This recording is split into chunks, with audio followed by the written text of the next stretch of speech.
Okay. Hello, everybody. Welcome to the Ask Me Anything for September 3rd, 2020 for the Linchpin Athletics private track.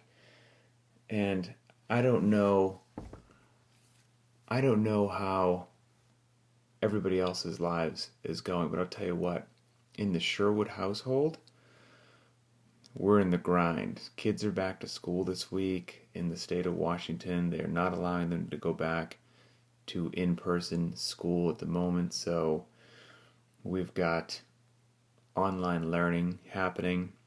So we've got two children, one who just turned 9, and we've got a 10-year-old that will very soon turn 11.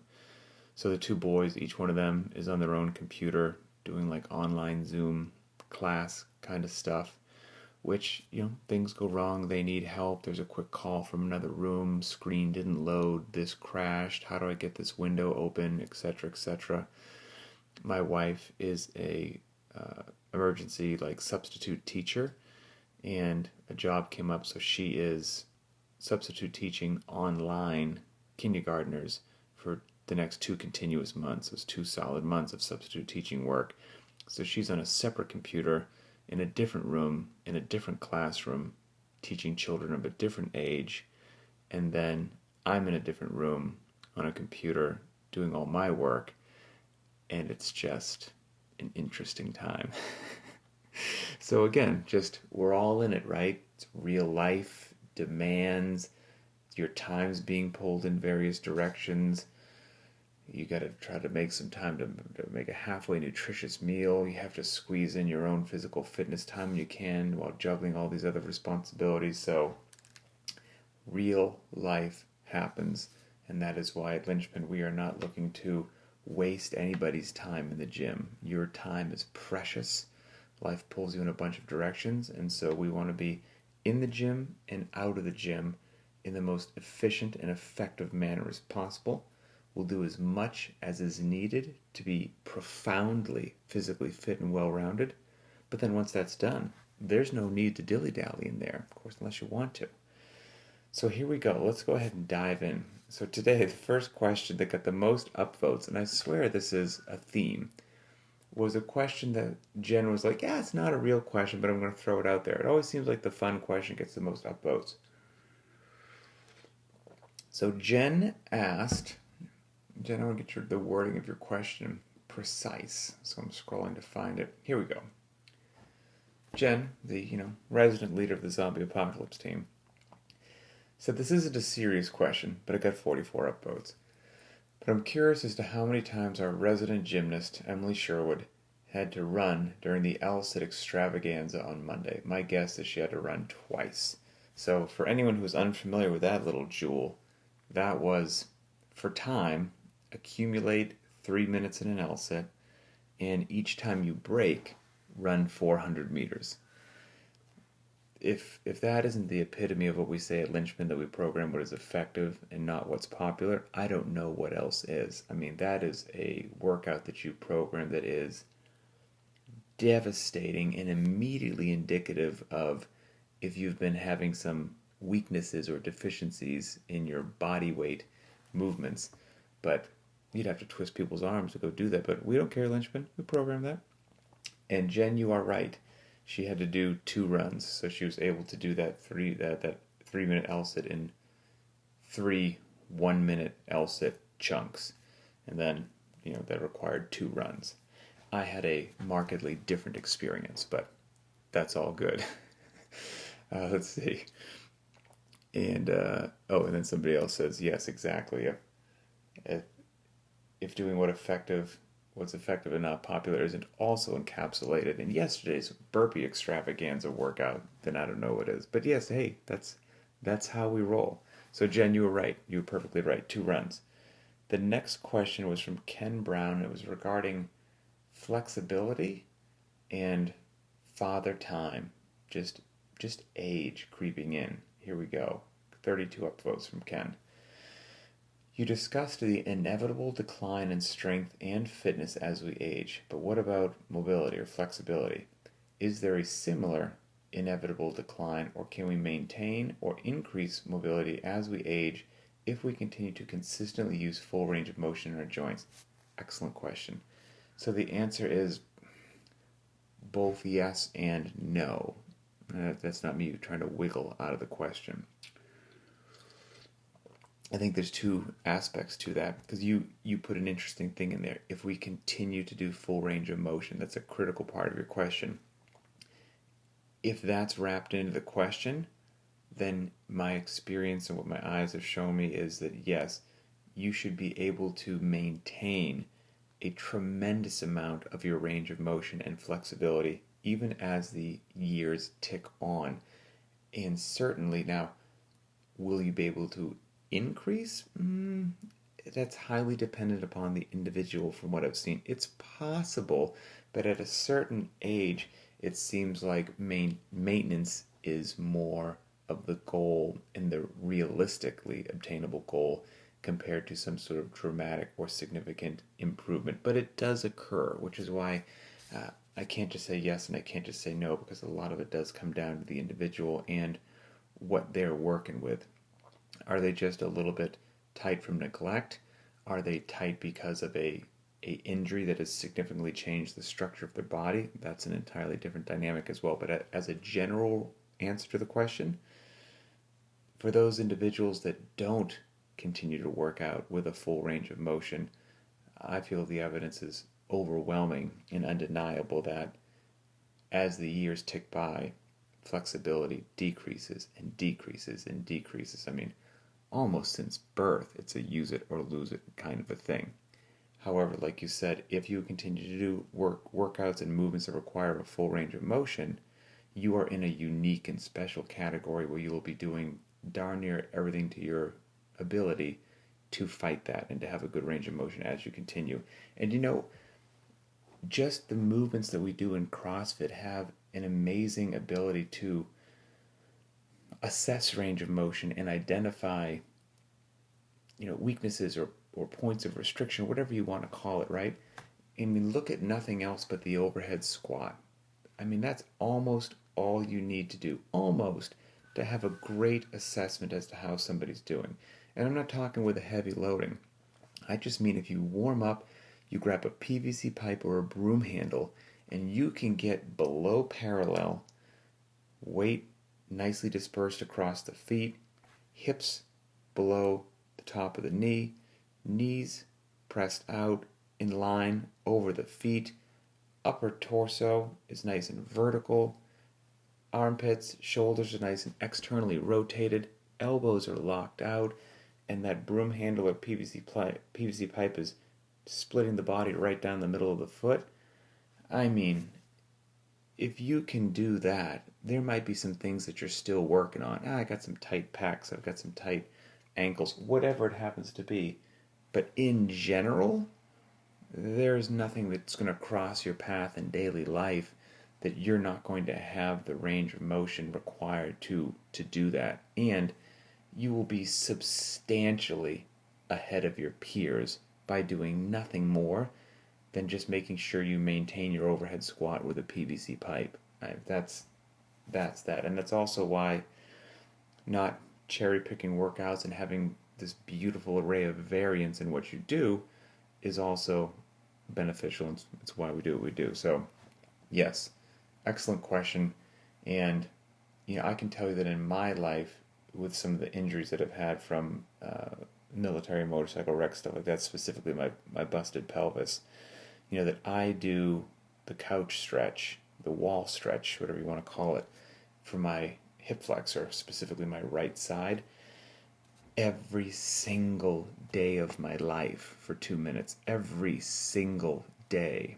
And, that's something that we program in as needed when we do the cool down and the stretching. Now, most people don't need to do that every single solitary day of their life, but most people haven't broken their pelvis, luckily. So if you find something, Ken, that is a struggle area for you, and you've identified a stretch or two that is just perfect for you, you absolutely should feel free and authorized to work that into your regimen more frequently than perhaps other people would need it. And that's what I've found personally I need to do with the wall stretch, just given what's happened to my body over the years. So that would be that. Okay, the next question was it was from a gentleman named Adrian, who seems every single week to ask one of the most popular questions. I don't know, he's just got a knack for it. So Adrian asks, what is a workout that you underestimated and then it kicked your butt? 24 upvotes. And Erica even chimed in, Adrian, always with just the gold questions. He always just has the great questions. So, Adrian, I thought about this one for a bit, and don't get me wrong, there's been plenty that I didn't see coming. Plenty. But if I had to, it's always the simple ones. I mean, I could throw a simple one out there right now that may be a boring answer, but that's why it's a trap, right? Because you see the huge, monstrous, tons of rounds, tons of reps, tons of loading, tons of whatever. You see that workout coming. The one that just totally catches you off guard is the one that comes with a smile. The one that comes in a very understated manner. And then all of a sudden you're like, what is happening right now? So, a couple that popped in mind. Your friend and mine, 10 by 100 meter sprints. That, and we programmed those at Linchpin, and I've had multiple athletes leave comments on the Instagram page or in the private track Facebook group of people who were like, look, hadn't done this forever. This is a workout I would never program for myself. Fill in the blank. I was wondering, this isn't going to be enough. Come on, doesn't everybody know how fit I am? So I'm already thinking, well, I'm going to have to do some sort of second session after this. Sorry, Pat, I know you're going to be upset. And then they pour their heart and soul into 10 100-meter repeats, and they're devastated, and they don't do anything else that day. But then it's the gift that keeps on giving, because you're not only wiped out that day, but the second day and the third day you're wondering what happened to your posterior chain. How are your glutes and hamstrings so incredibly sore to the touch without having touched a barbell? And why is it that you can't cough without pain in your abdominals? Like, you didn't realize there was that much midline stabilization and tension required to maximally sprint for 100 meters. Simple and devastating. Beautiful workout that everybody should do more frequently. So that one, of course, always catches me off guard. But then I'm going to give you another one, which is one of my favorites. We program it every now and then in Linchpin. And there are workouts out there that are so beautiful that I'm jealous that I didn't create them. And one of them is SQT. SQT is just poetry in motion. So if you're unfamiliar with it, gentlemen need a 95-pound barbell. Women need a 65-pound barbell. Then you need to go ahead and mark off 50 meters because you're going to do some shuttle sprints. And what SQT is, it's 3 rounds for time of 10 ground to overhead. Now they say ground to overhead, but most people do that as a power snatch. So we're just going to say power snatch, okay? So SQT is 3 rounds for time of 10 power snatch and a 200-meter shuttle sprint. And you do that 200-meter shuttle sprint as down and back, down and back. That's it. That's the whole workout. I mean, it's only a 95-pound barbell for the guys, right? It's only a 65-pound barbell. It's only 10 reps per round. It's only a 200-meter shuttle sprint. It's only 3 rounds. You just think, this is a workout that I am going to absolutely dominate. And you might for the first round. Might. And then maybe even halfway through the second round. But it just catches up with you, and suddenly you don't understand why that barbell feels so heavy. And then what's really confusing is if you had a video of how you actually looked doing the 200-meter shuttle sprints. Because as you were warming up, you had this vision in your head that you would look like Usain Bolt, and you would just crush these things, and yeah, that's where I'm going to have to make up my time, so I'm going to really push the pace. And all of a sudden you're doing like this death shuffle, this death jog, where you're going slow and you feel your feet dragging and you're hyperventilating. You're like, why are these 200-meter shuttle sprints just murderous. What happened? So SQT is a beautiful workout because it is a trap. It's a gorgeous, gorgeous trap. And I love workouts like that. Absolutely love them. They warm my heart. So, yeah, that's. There's a great video of Chris Spieler doing SQT, and he's doing it. We were at a seminar years and years ago in San Diego, California. USD, I believe, is where we were actually.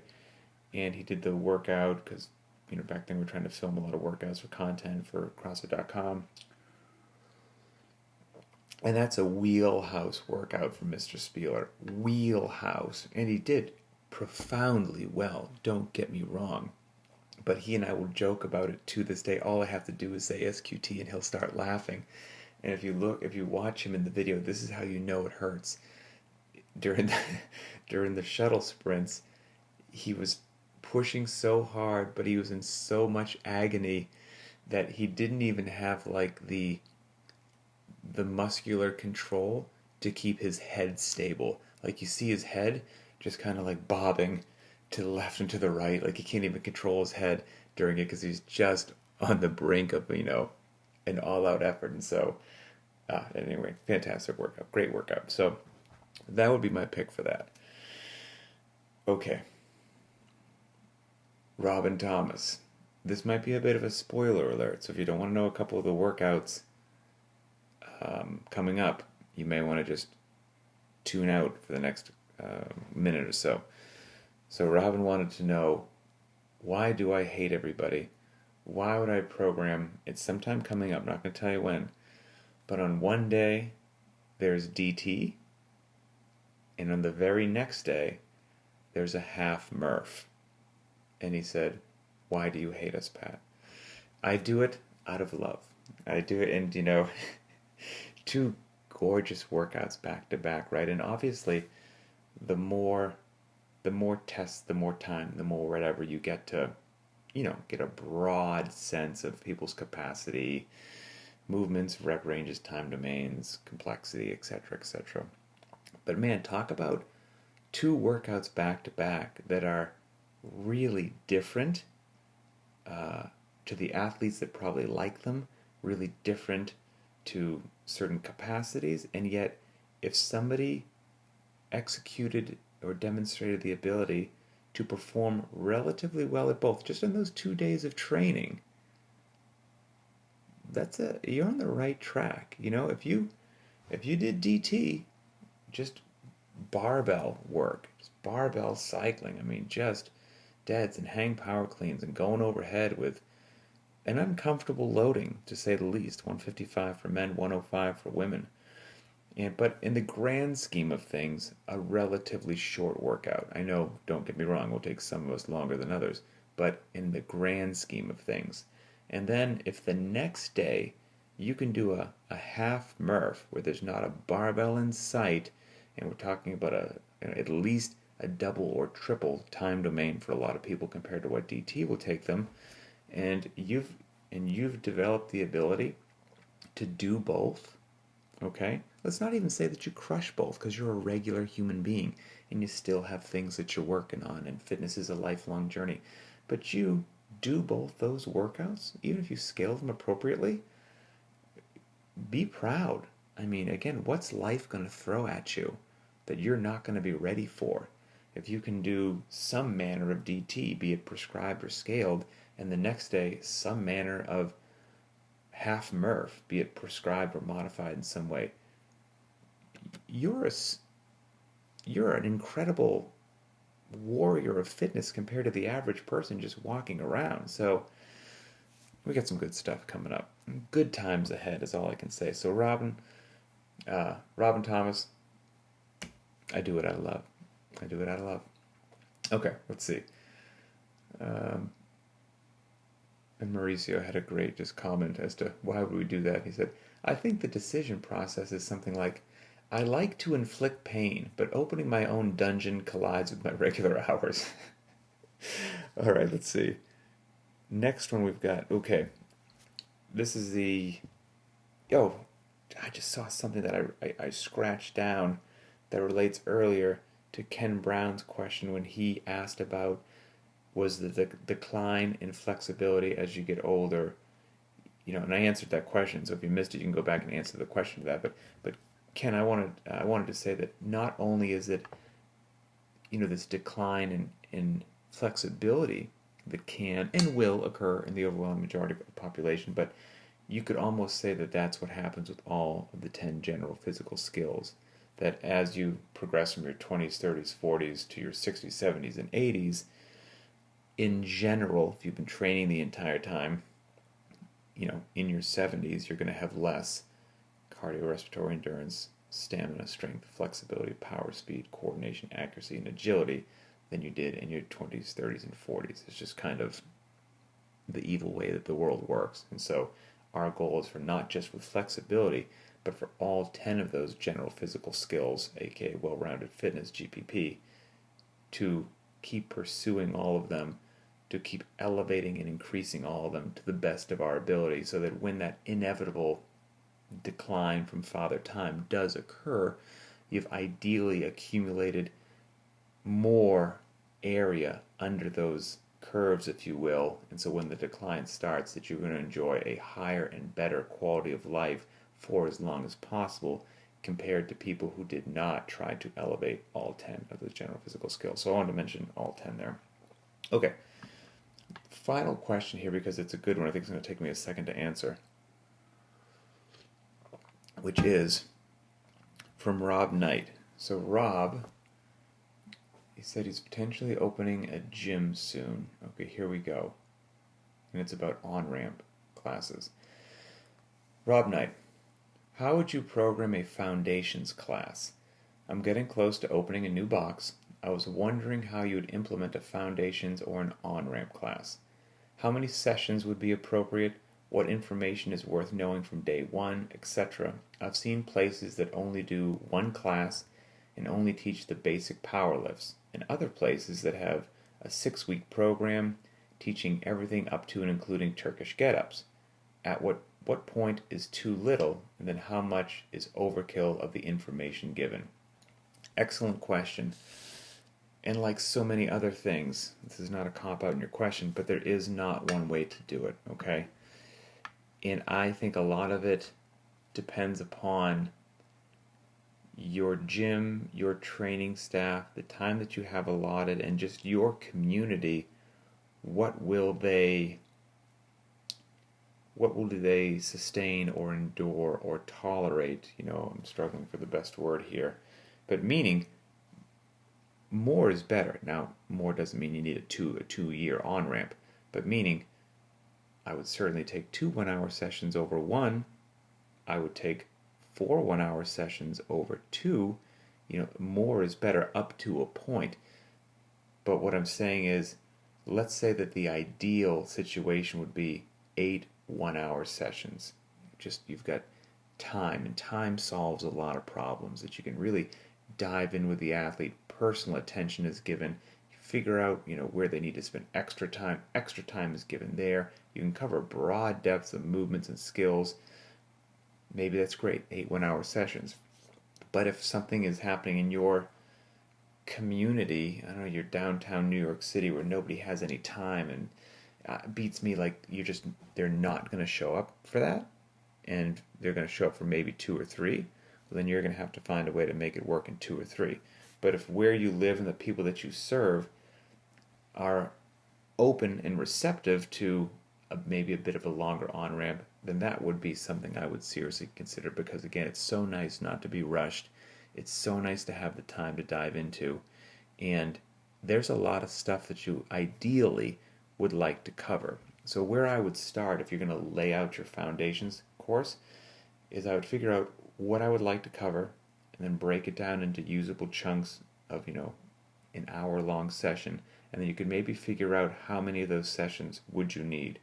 Then after you do that, you can take a look at what you've created and figure out, do I think this is realistic, that people will accept this and do this? And if not, you don't always get what you want. You may have to modify it in some way. I would start with just the nine foundational movements that you can find CrossFit in the journal. They teach at the level 1 seminar. You've got air squat, front squat, overhead squat, and then you've got your pressing movements: press, push, jerk, and then you've got deadlift, sumo deadlift, high pull, and the medicine ball clean. And I may switch out that sumo deadlift high pull for the power clean, and so that final one might be deadlift, power clean, and then medicine ball clean. Those I feel have to be covered in your on-ramp. They don't need to be covered with loading. I would teach them with a PVC pipe, and I would teach one from each. Okay, so you've got the squats, the presses, and then just let's say the deads, okay? So day one, I wouldn't do air squat, front squat, overhead squat. Day one, what I would do is air squat, the shoulder press, and the deadlift. Okay, that would be what we try to just get a foundation on. And over the course of a 1 hour session, we'll see how much progress we made from that. Once I'm happy with that progress, then we layer onto that the next step, which would be the front squat, the push press, and then the sumo deadlift high pull or the power clean. Again, just with the PVC pipe or an empty barbell or something like that. Because we can't teach the front squat till we know how to air squat, can't teach the push press till we know how to press, can't be trying to do a power clean or a sumo deadlift until we know a good deadlift setup. So all these things build upon one another. When that baseline competency is acceptable, right? I mean, all of us who have been around CrossFit for 10 or 15 years are still working on our front squat and things like that. So you're not going to establish a level of expert, knowledge at that just on-ramp session. They just have to understand the mechanics, start to demonstrate the mechanics consistently, right? Safely and consistently. And then the final one would be the overhead squat, the push jerk, and then the medicine ball clean. Even just with those 9 foundational movements, they have a great starting point to the majority of things that you're going to do when you can scale appropriately and join a class. But now, other things that I would love to have in there as well, I'd love to get some sort of a pull-up assessment. Do they or do they not have pull-ups? A lot of people will not have pull-ups. That's just fine. I would get them on a little bit of a program to start developing their pull-ups. I would introduce them to the ring row, because the ring row is going to be their friend during a lot of the classes as well. If it wasn't going to be the ring row, then I would also figure out for them what is going to be the skill that we do. Are you going to use a band? Hey, when you are going to use a band, this is the color band that you're going to use. This is how you get it set up, etc., etc. So they're building some familiarity with that, and let them know the next step after this band. When this band becomes, when I'm seeing you during a workout and you're just flying through the workout ahead of everybody else, you need a easier band, so to speak. So we're going to reduce you down to this other band, and just make them aware of what the progression for them is going to be. I'd love to get them on a rower, because don't get me wrong, there's plenty of technique involved in running as well, but just to have somebody hop on a rower and start pulling isn't going to go well. So I'd like to get them some basic rowing technique as well, so that I can always throw that at them in a workout, and they have a level of competence to develop on there. I'd like to see some single unders, see how the jump rope's going, etc., etc. And these things can be sprinkled in, right? I mean, day one might be, I'm going to do air squat, shoulder press, and deadlift, and then in the remaining 8 or 10 minutes at the end of the hour, we're going to wander over to the pull-up bar and see what's happening there, right? And then eventually when we get to the front squat, the push press, and either the sumo or the power clean, hey, all good to go. Hey, hop in the rower before you leave. Go ahead and check this out. See how similar this is to the deadlift and the power clean that we were just doing, and blah, blah, blah. So that, I would build that out.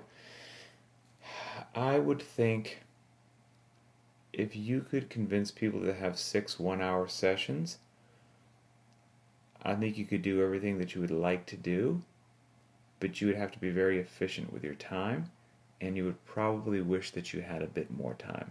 But if you ran them well, and the on-ramp classes weren't too big, the class size to trainer ratio, the student to trainer ratio was very reasonable, so people got the attention that they needed, you could get a lot done in 6 1-hour sessions. You really could. If you had 9 to 12 1-hour sessions, maybe these people are meeting 3 times a week or something, that would be probably beautiful. You'd feel like you were in Disneyland. It'd be great. but you may not be able to get people to sign up for a 9 to 12. So it just depends upon where that sweet spot is for you and for your community. But that's what I would do. And then at some point in time, they're going to have to join class, and they're going to be still in a learning phase when they join class. Because I hate to tell you, even people that have been doing CrossFit for 2 or 3 years are still in a learning phase. So they're going to be in a learning phase. They're going to need more attention than most of the clients who've been around for a bit. And so that, again, this is we get down to tangents, so we won't go on a tangent or a rabbit hole. But that's why that person who, let's say, just finished the on-ramp and now they're motivated, they're fired up, they're going to join the class. Well, that's why you don't want to overload your class with, part A, B, C, and D of training where everything's rushed and they're just herding cattle from one place to another and go, go, go. We got 4 more things to do before we run out of time here. And that doesn't leave the trainer any time to actually coach. That doesn't leave the trainer any time to wander around and watch people slowly start to warm up and give them tips and personal instruction on their squat clean or ring muscle up or whatever it is, or tell so-and-so, hey, here's the scale that you're going to do. And that doesn't leave the trainer that amazing and critical time to look at the new individual in class and be like, oh, hey, Jake, you're new here today, aren't you? No worries, this is what we got going on, and make that person feel welcome, because they're going to need time. So if you've jammed so much into that 1 hour class that I see happening at some gyms, and I do not think it's the best way to do business, you're taking away time, and time is the most precious commodity for a trainer. A trainer cannot shine, and a trainer cannot do what they are intended to do, what their service should be, and the client, the member, will not get what they are paying for without time. And so that's even more critical when you have new people joining class. So that's it. Hope everybody's day is going to go just fantastic. It's a rest day. This weekend, I am taking off for an overnight hiking trip. I'm going to go use my fitness. Got a buddy coming in town. Maybe I'll drag him onto a show or whatnot. He's a relatively fit individual. I'm going to grab him at the airport here in a few hours. But I'm going to get out and use my fitness. So what that means is, for a couple days, my wife Emily will be minding the store. So she'll be making sure the Instagram posts happen, but it won't be, she's got 1,000 things going on, so it won't be, with the frequency that I do it. So there might be a 48-hour period where we're not quite as responsive as we used to be, or as we typically are. That's because I'm out using my fitness.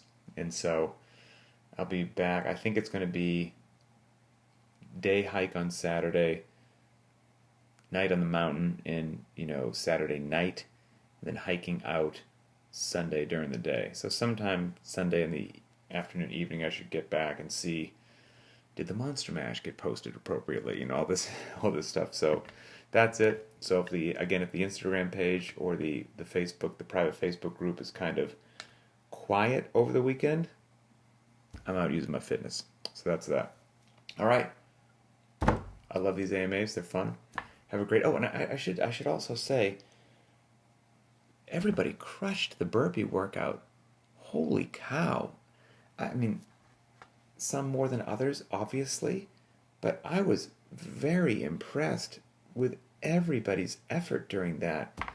Just the average individual put up numbers that I was shocked. We've got some burpee monsters in the community. Holy cow.